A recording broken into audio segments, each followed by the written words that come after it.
तत्सवितुर्वरेण्यं भर्गो देवस्य धीमहि धियो यो नः प्रचोदयात्। ॐ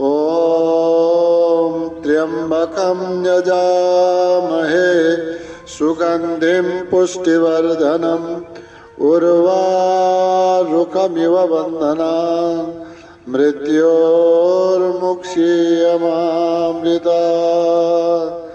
ॐ सहना भवतु सहनौ भुनक्तु सह वीर्यं करवावहै तेजस्विनावधीतमस्तु मा विद्विषावहै। ॐ असतो मा सद्गमय तमसो मा ज्योतिर्गमय मृत्योर्मा अमृतं गमय। ॐ शांति शांति शांति। ओम नमन सबै मा हार्दिक प्रणाम छ। स्वागत छ श्री रामचरितमानस को स्वाध्याय सत्र में। अयोध्या कांड को दोहा नंबर 38 पछि को चौपाई में ध्यान दिनु होला। आनहु राम ही बेगी बुलाए समाचार तब पूछे हो आए। चले सुमंत्रो राय रुक जानी लखे कुचाले किन्हीं कचुरानी। सोच विकल मग परई न पाओ राम ही बोले कही कराओ।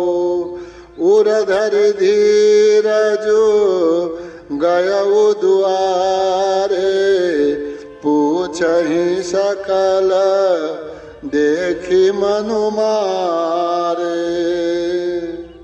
प्रसंग कोप भवन को, अयोध्या को राजमहल को रानीले राजासँग 2 बार निश्चित गरिन्। राजा उदास भए, राजा व्याकुल भए। राजा को रात्रि राम राम रड्दै राम राम बोल्दा बोल्दै तडफेर राति बित्यो। कैकेयी को निष्ठुरता को सीमा रहेन।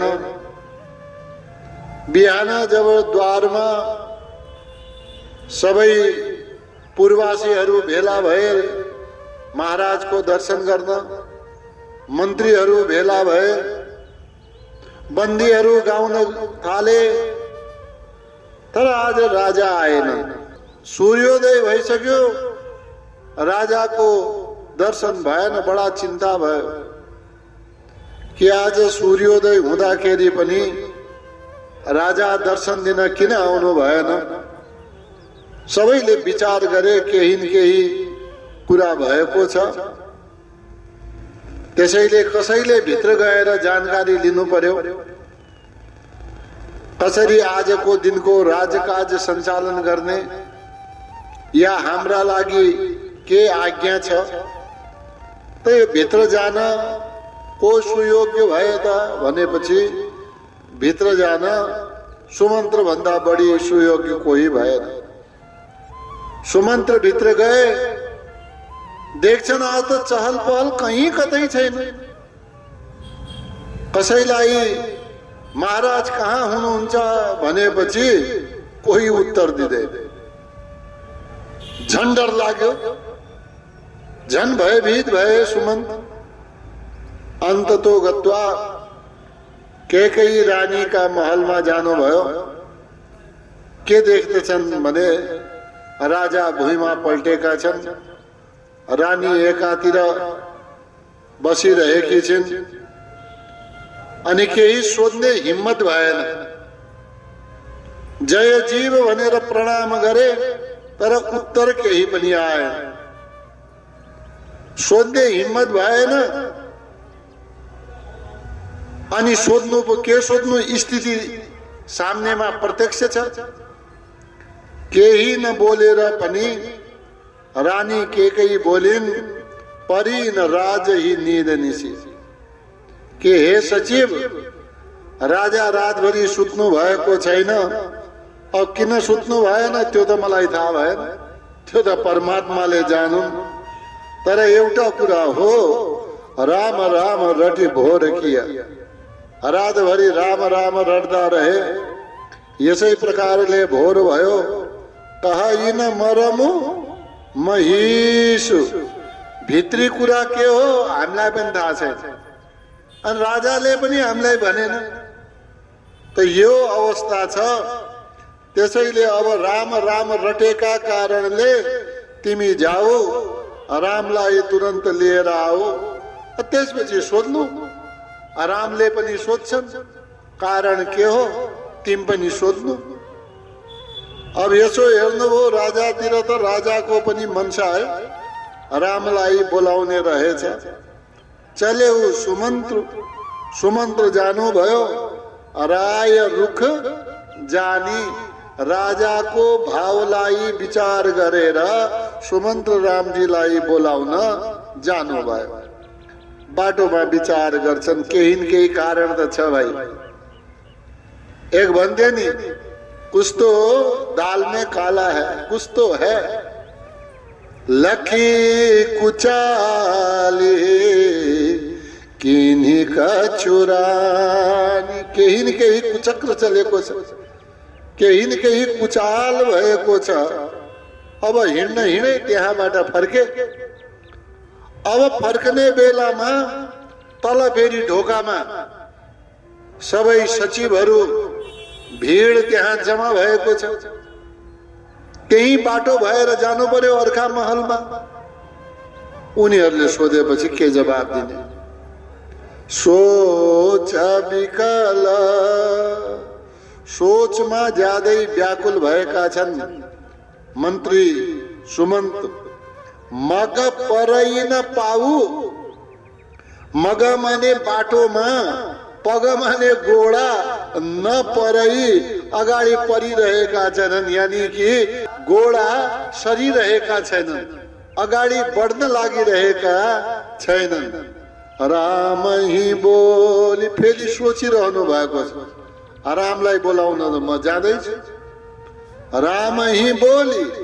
रामलाई बोलाएपछि रामजी आएपछि कहि का राहुले राजाले के भन्ने छन् हैन। अब यो चिन्ता भयो एउटा। रामलाई बोलाएर के पो भन्ने हुन्, या के स्थिति पो भयो। उरधरी धीरजो गयो दुआरे।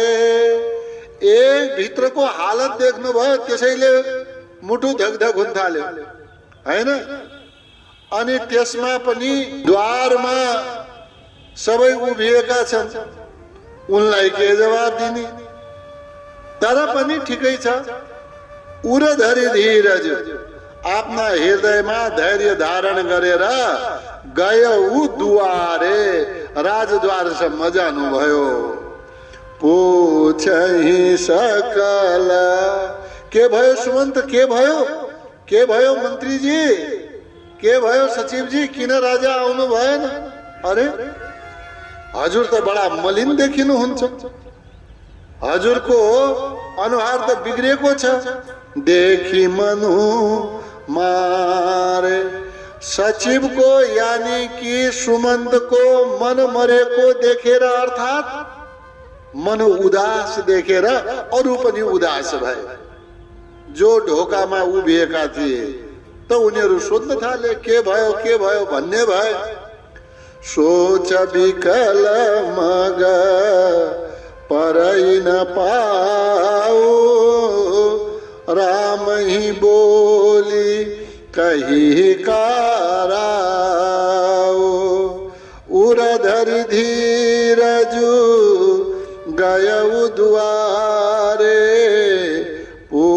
ही सकल देखी मनु मारे समाधानु करी सो सब ही का गयऊ जहाँ दिन कर कुल टीका राम सुमंत्र ही रावत देखा आदरु कीन पिता समलेखा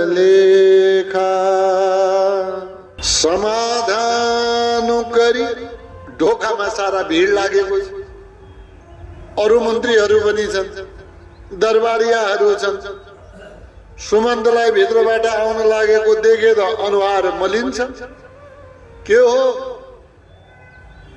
के बात भयो समाधान गरी केही न केही आफ्नो बुद्धि कौशलले सम्झाउनु भयो बुझाउनु भयो तत्कालका लागि कुरा टारे केही होइन भने होला या सन्चो छैन भने होला केही कुरा गरेर टार्नु भयो कसलाई सो सबैका सबैलाई सम्झाउन बुझाउन गरे गयौ त्यसपछि जानुभयो कहाँ जहाँ दिनकर कुल टीका दिनकर माने सूर्य कुल का टीका स्वरूप यानी कि शिरोमणि का रूप में रामजी हुनुहुन्थ्यो त्यहाँ जानुभयो दिनकर कुल टीका माने रामजी सूर्य वंश कुल का सूर्य वंश का टीका स्वरूप यानी शिरोमणि स्वरूप श्रेष्ठ स्वरूप श्री राम जी जहाँ हुनुहुन्थ्यो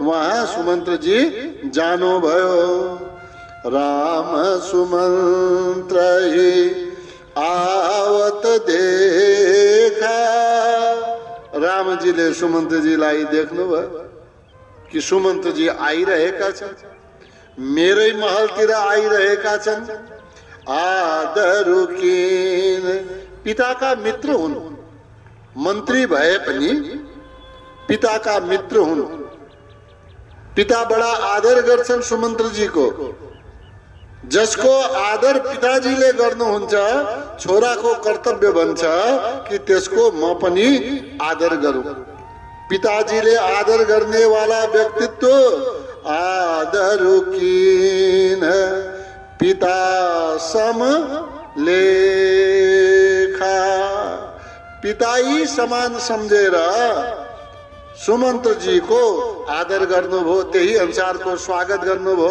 त्यही अनुसारको वन्दना गर्नुभयो त्यही अनुसारले आसन प्रदान गर्नुभयो समाधानु करी सो सब ही का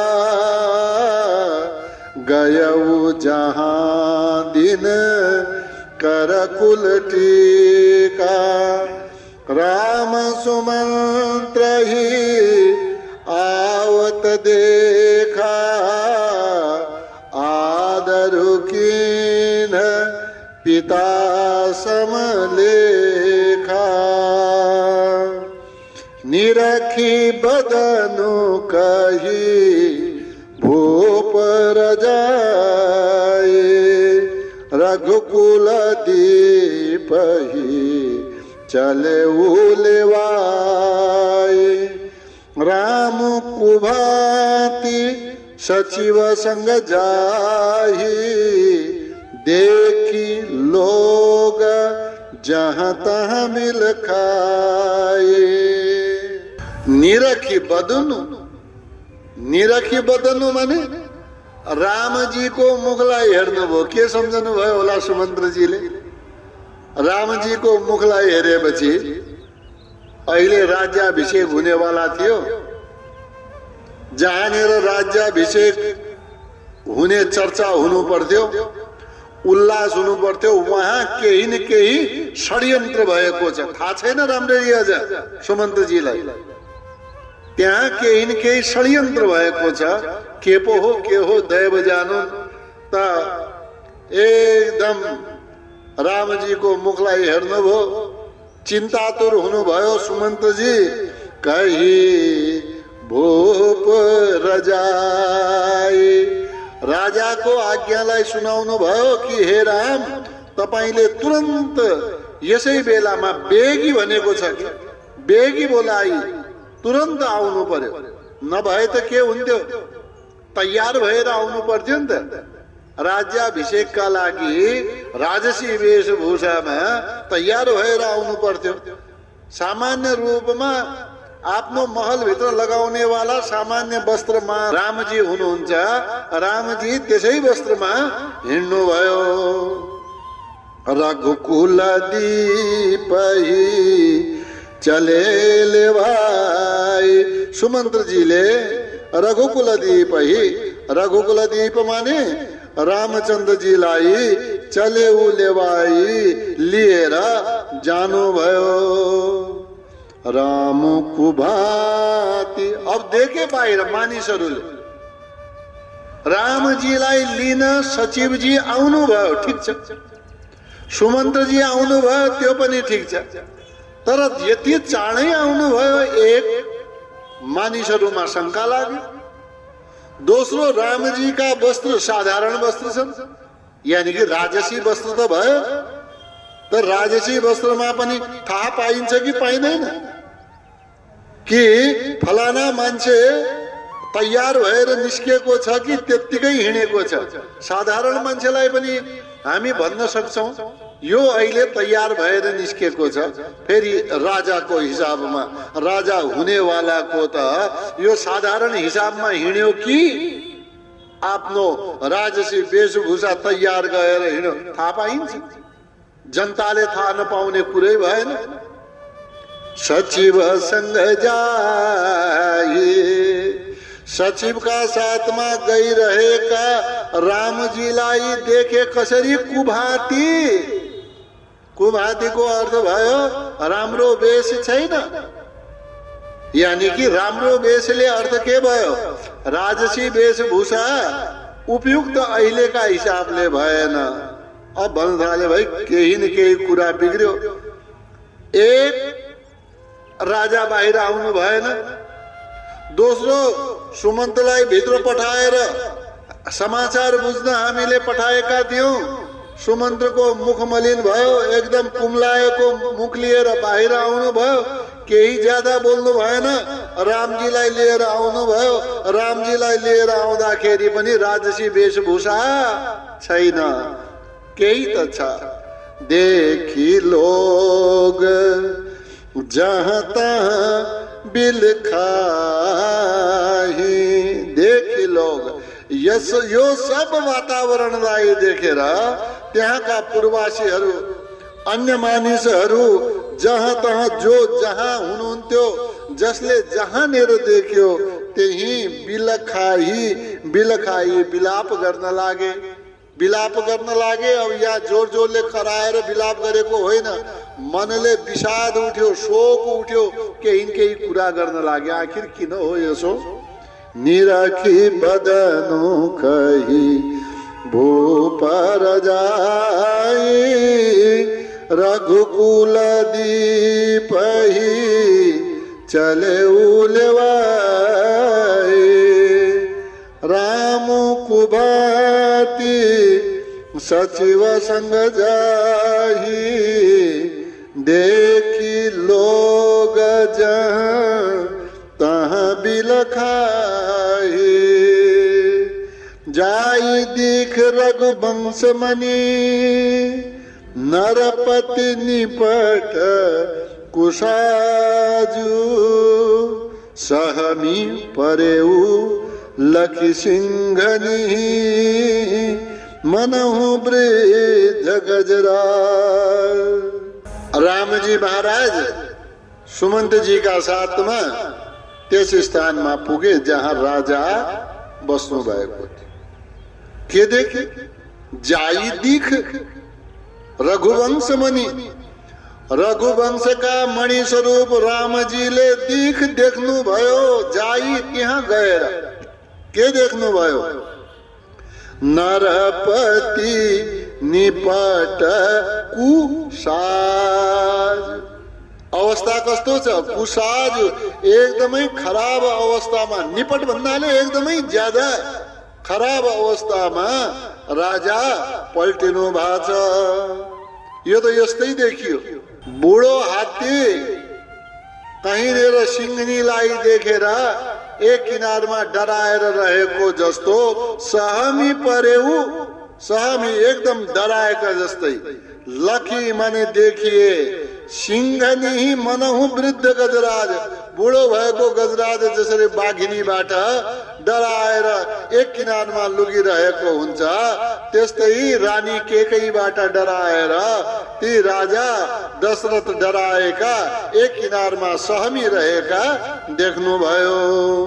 जाय दिख रघुवंश मणि नरपति निपट कुसाजु सहमी परे उलख सिंहनी मनहु वृद्ध गजरा।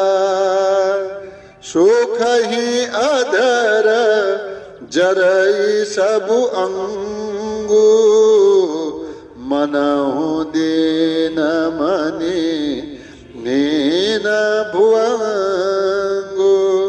सरुस समीप देखी के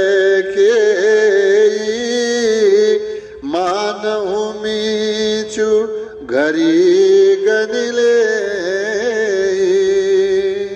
जसरी मणिवाला सर्प मणिले विहीन भएपछि दुखी हुन्छ, उसको जीवन अन्तिम अवस्थामा रहेको जस्तो हुन्छ या निष्प्राण भएको जस्तो हुन्छ। मनहु दीन मनिहीन भुवंगु, त्यस्तै अवस्थामा राजालाई श्री रामजीले देख्नुभयो। के हालत छ? सुख ही अधर, होठ सुखिरहेका छन्। जरई सब अंगु, नजिक गएर देख्नुभयो सारा अंग तातेको छ, जलिरहेको छ अनि यस्तै तडपिरहेका छन् जस्तै मणिविहीन सर्प तडपिरहेको हुन्छ। सरुस समीप, देखे त नजिकमा केकै बसिरहेकी छिन्। कस्ती? सरुष, क्रोधले युक्त। समीप देखी के एकदमै ज्यादा क्रोधमा देखिए कि केकैलाई देख्नुभयो। मानहु कसरी बसेकी छिन् भने राजा अब मरोस् तब मरोस् भनेर मानव गिन्ती गनिरहेकी छिन्। मानहु मिचु, मिचु भन्छ मृत्युलाई। मानहु केकै रूपी मृत्यु घडी गनिले, राजाको मृत्युको घडीलाई, घडी माने केही समयलाई गनिले गनिरहेकी छिन्। सुख ही अधर जरई सबु अंगु मनहु दीन मनि हीन भुवंगु। सरुस समीप देखी के मानहु मीचु घरी गनिले। करुणामय मृदु राम सुभाओ, प्रथम दीख दुख सुनान काओ। तदपि धीर धरी समउ विचारी, पूछी मधुर बचन महतारी।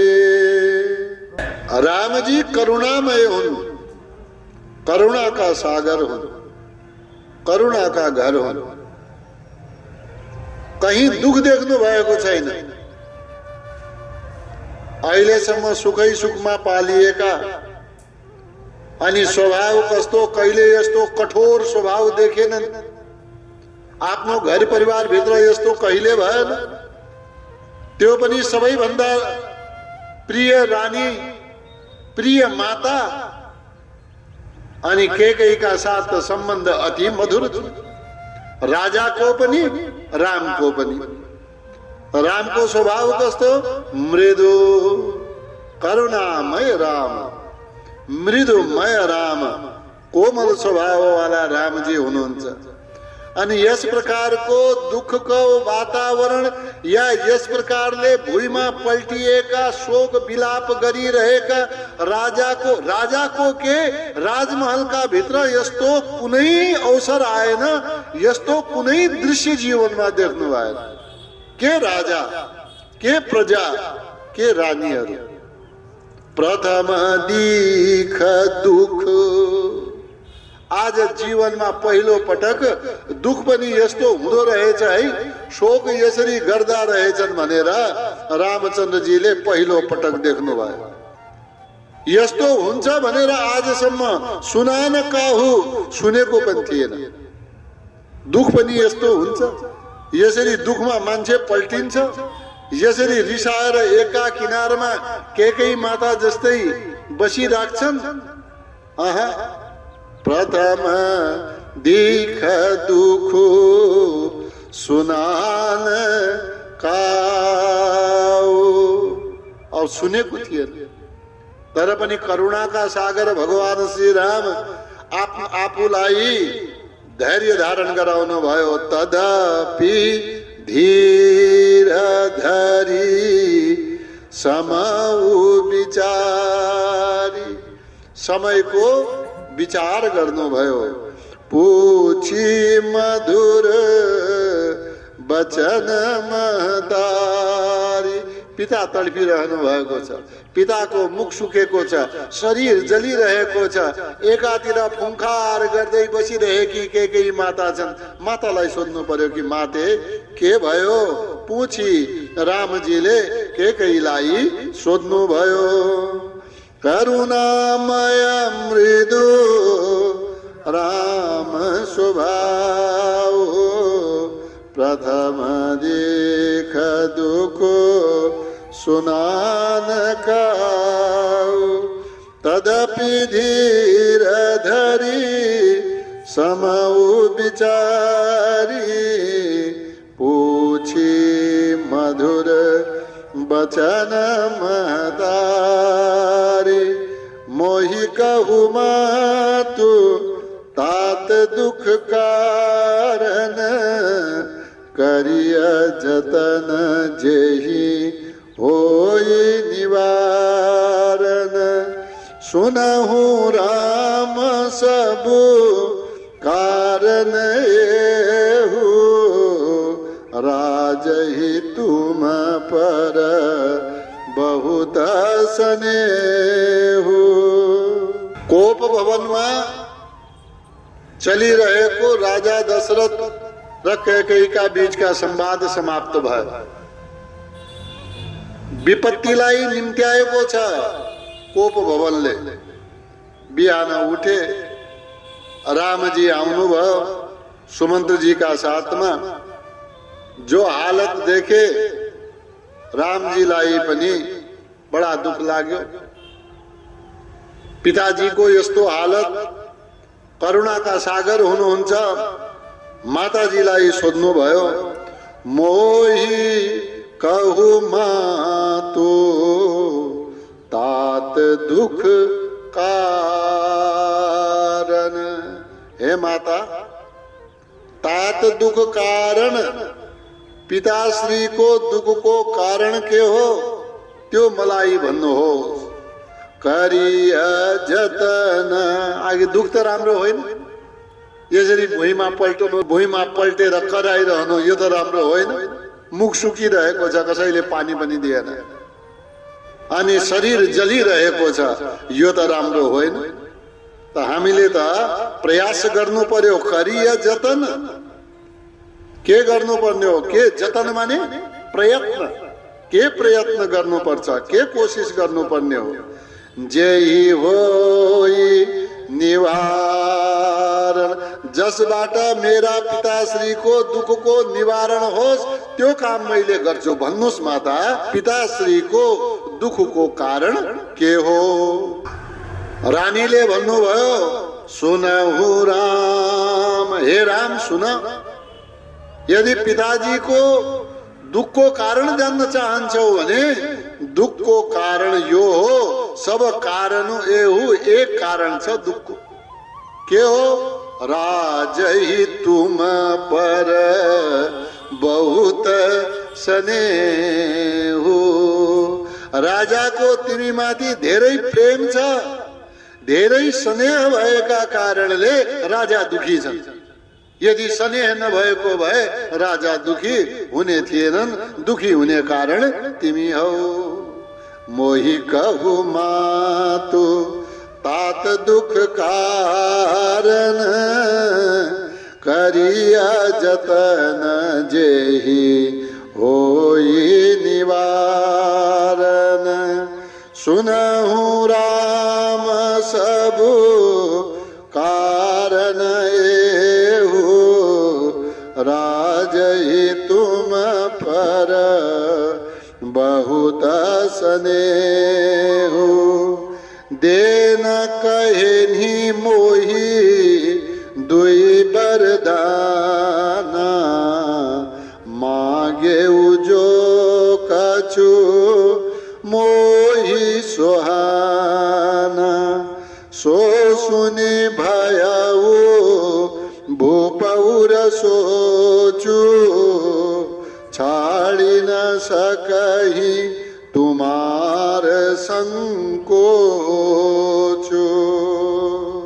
हेर राम, यो सारा चिन्ताको कारण तिमी हौ। किन कि राजाको तिमी माथि साह्रै प्रेम छ, अतिशय स्नेह छ। कारण अर्को पनि छ, के हो यसको मूल के हो? देन कहे नि मोही, मलाई चाहिँ दिन भन्नु भएको थियो। के दुई वरदान, मलाई दुई वरदान दिने वादा थियो। मलाई दुई वरदान दिन भन्नुभयो अनि मैले मागे के मागे? म मेरो कुरा मागौला कि अर्काको कुरा मागौला?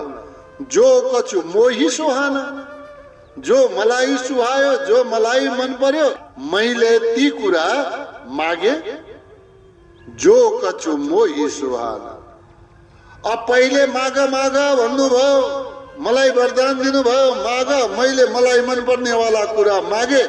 माग्ने बित्तिकै यी शोकमा डुबेर पल्टिन थाले। सो सुनि भयो मेरा मागेका वरदानहरूलाई सुनेर भूप उर सोचु, राजाको हृदयमा ठुलै शोक भयो। छाडी न सकही, अब छोडिसक्नु भएको छैन, छोड्न सक्नु भएको छैन। के तुमार संकोचु, तिम्रो कारणले लाज मानिरहेका छन्, संकोच मानिरहेका छन्। म कसरी भनौं? तिम्रै प्रेमका कारणले संकोच गरिरहेका छन्। राम, तिमीले निवारण गर्न सक्छौ। देन कहे नि मोही दुई वरदान मागे जो कछु मोही सुहाना। सो सुनि भयउ भूपौर सोचु, छाड़ी न सकही तुमार संकोचु। सुत स्नेहु इत बचन उत, संकट परेउ नरेश। सकहु न आयसु धरहु सिरा, मेटहु कठिन कलेशु। कुरा के हो भने सुत स्नेहु इत वचन उत।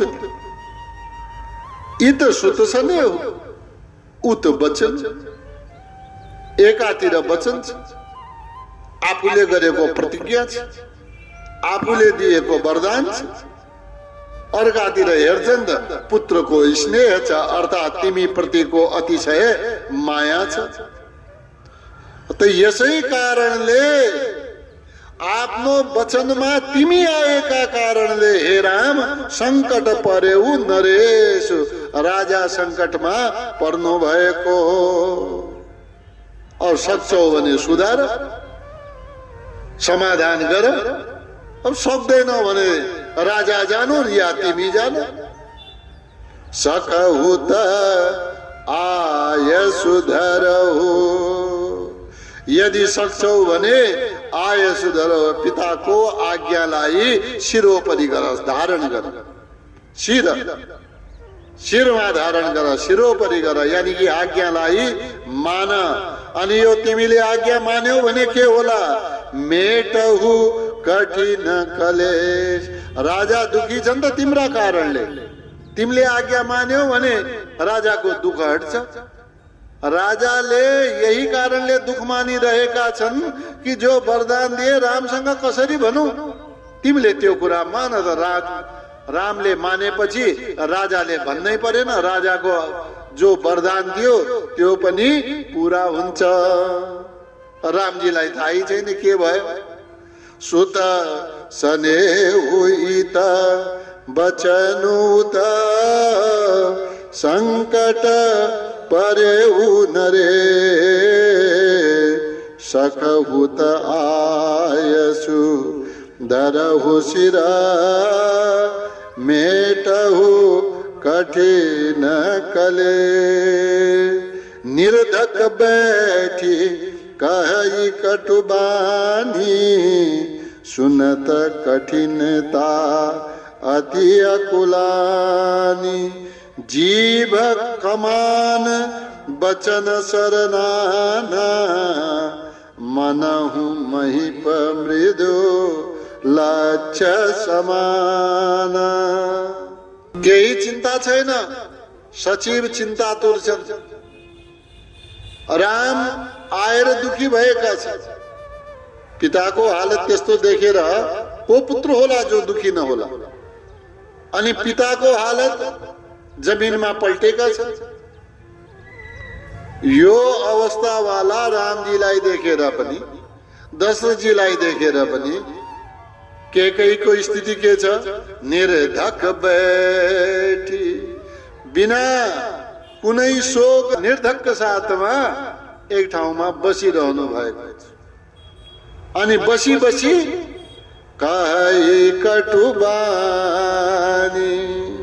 एकदम कडा बाणीमा बोलिरहेकी छिन् सुनत कठिनता अति अकुलानी कठिनता भनेको कठोरता यति कठोर बाणीमा बोलिरहेकी छिन् कि कठोरतालाई पनि दुख हुनेछ या कठोरतालाई पनि दुख भयो यस प्रकारको कठिन बाणीमा रानी बोलिरहेकी छिन् जीव कमान कमान माने धनुष जिब्रो धनुष हो वचन सर नाना अनि त्यो जिब्रो रूपी धनुषबाट नाना अनेक प्रकारका सर माने बाणहरू छोडिरहेकी छिन् कसरी वचनका द्वारा अनेक प्रकारका वचनका प्रहार गरिरहेकी छिन् अनि यो सबै पीडा कहाँ पुग्यो मनहु महिप मृदु लक्ष्य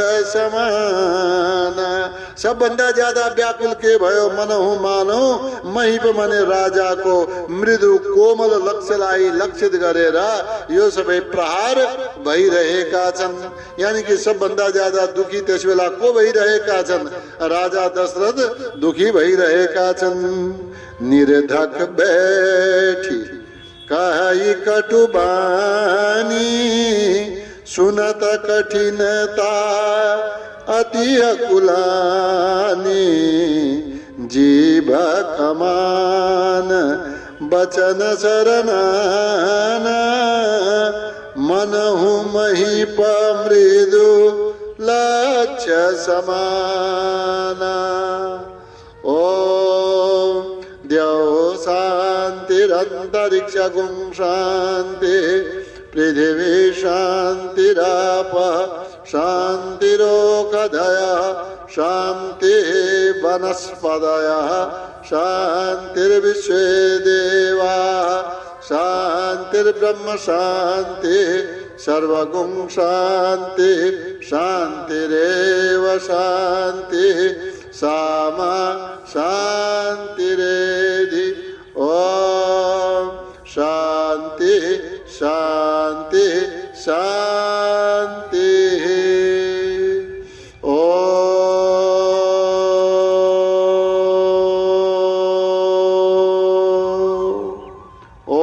नमन सबैमा प्रणाम। यहाँको उपस्थितिका लागि धेरै धेरै धन्यवाद। यहाँहरूको दिन शुभ रहोस्।